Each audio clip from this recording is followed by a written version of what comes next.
For this project, you will need your sewing machine, your iron, a ruler for measuring your fabric, a piece of chalk for marking your fabric, any form of sewing scissors that you prefer. You'll also need a regular tape measure that you can cut into two 3.5-inch long pieces.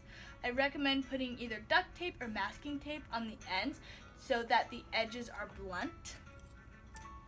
You'll need your inner lining fabric, and I recommend a tough either canvas or cotton.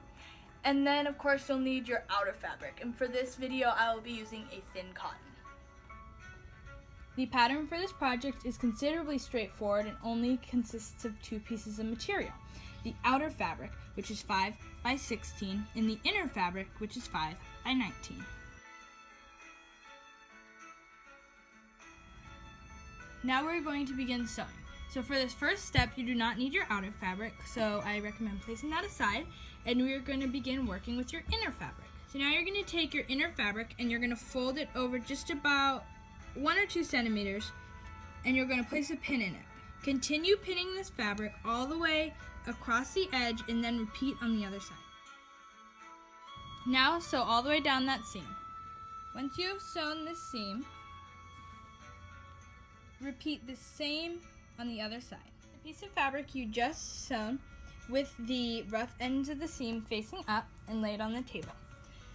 Take your outer lining and lay it directly on top of that piece of fabric. Make sure to leave about 1/2 inch of space where there is a gap between the two fabrics.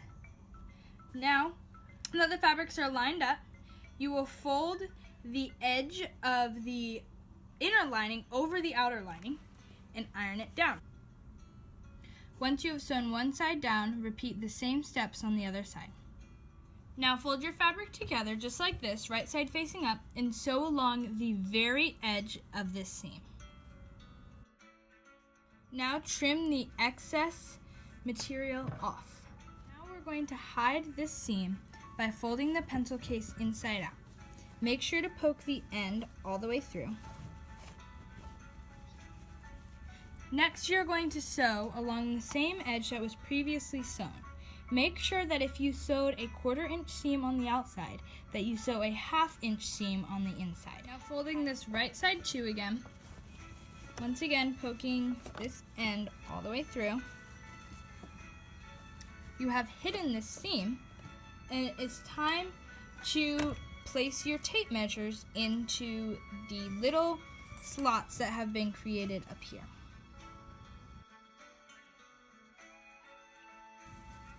There we go. Now this is in, and you can repeat the same on this side.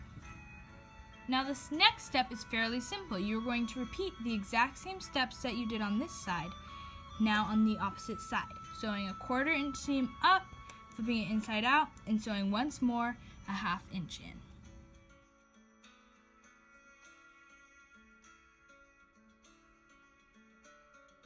Once the pencil case is turned right side to, you are left with the final product. I hope you enjoyed.